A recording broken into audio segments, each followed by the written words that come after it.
안녕하십니까? 홍천군 고혈압 당뇨병 등록교육센터 고혜진 간호사입니다. 혈관이 알고 싶다. 이번 시간에는 지난번에 이은 당뇨병 질환편 2부입니다. 다 함께 출발해 볼까요? 고고고! 지난번에는 당뇨병, 관리는 왜 중요할까와 어떻게 생길까를 공부해 보았고, 오늘은 세 번째 주제인 당뇨병은 어떻게 진단할까에 대해 알아보고자 합니다. 당뇨병은 어떻게 진단할까요? 당뇨병은 일반적으로 병이 진행될 때까지는 증상이 거의 없으며 진단받은 모든 환자들이 동일한 증상을 경험하는 것도 아닙니다. 오히려 건강검진에서 혈당이 높다고 해서 처음 알게 된 경우가 많습니다. 당뇨병의 대표적인 3다 증상으로 첫째, 높은 혈당을 소변으로 내보내려 하므로 소변을 자주 보게 되는 다뇨. 둘째, 소변으로 수분이 자꾸 빠져나가므로 갈증이 생겨 물을 많이 먹게 되는 다음. 셋째, 우리 몸에 필요한 영양분이 소변으로 나가서 허기가 생겨 계속 먹게 되는 다식을 호소하게 됩니다. 이 외에도 영양분인 포도당을 제대로 사용하지 못하니 몸이 피곤하고 혈당이 높은 상태로 계속되면 염증이 잘 생길 뿐더러 잘 낫지도 않습니다. 그렇다고 하여 모든 당뇨병 환자들이 위의 증상을 다 겪는 것은 아닙니다. 그러므로 당뇨병과 관련된 증상을 가지고 있으면 선별 검사를 해보는 것이 좋습니다. 따라서 당뇨병은 증상이 아닌 혈당 측정을 통해서 진단할 수 있습니다.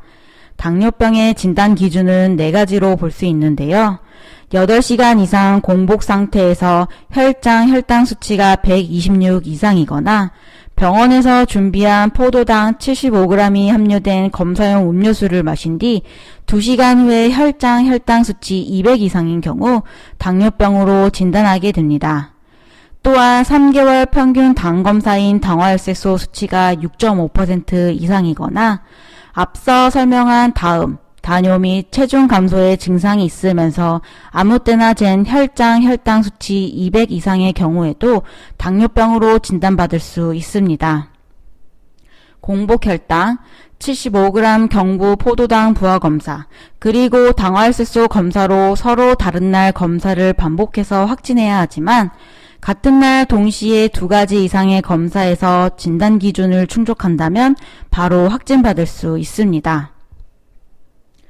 그렇다면 정상 혈당 수치는 얼마일까요?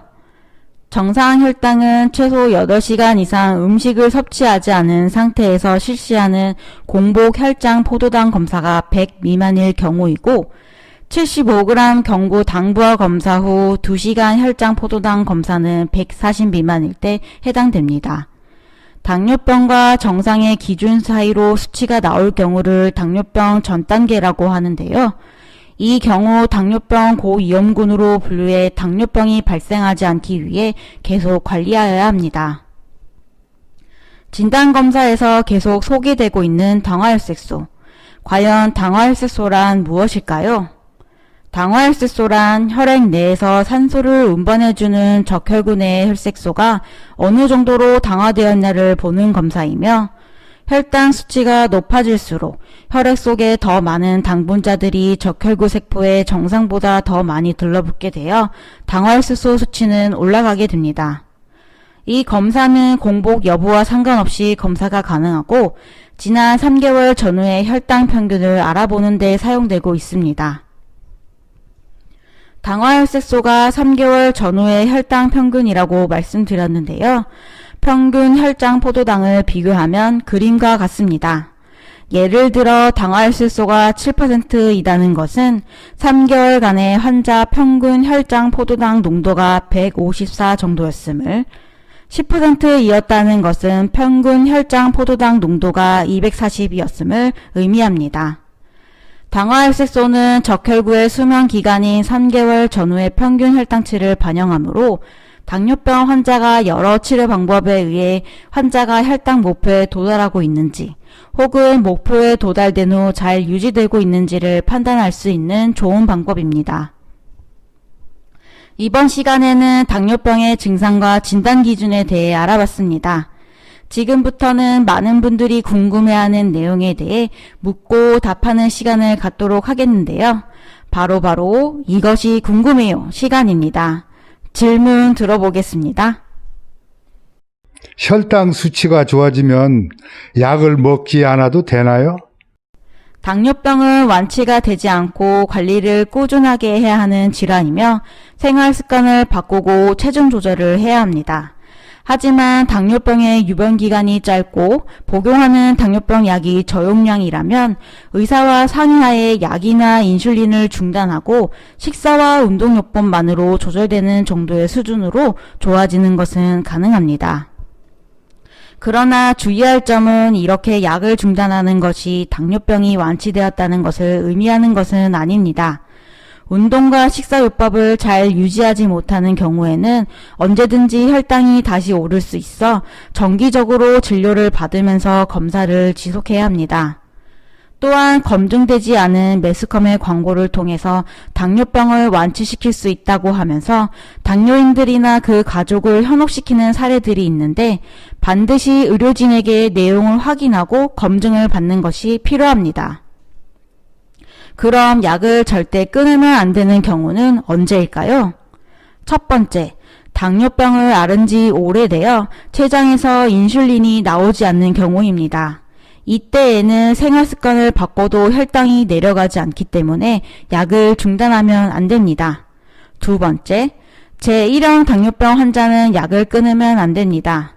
인슐린이 아예 분비되지 않아 혈액 속에 넘쳐나는 당이 관과 근육에 저장되지 않고 고혈당 상태가 계속 지속되기 때문에 꼭 약을 먹거나 인슐린을 맞아야 합니다.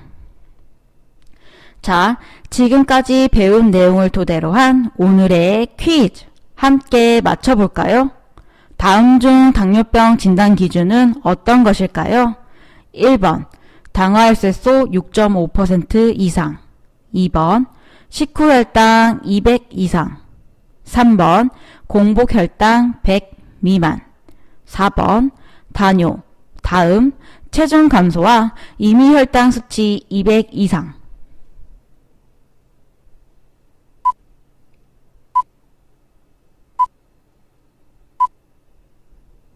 정답은 바로 3번입니다.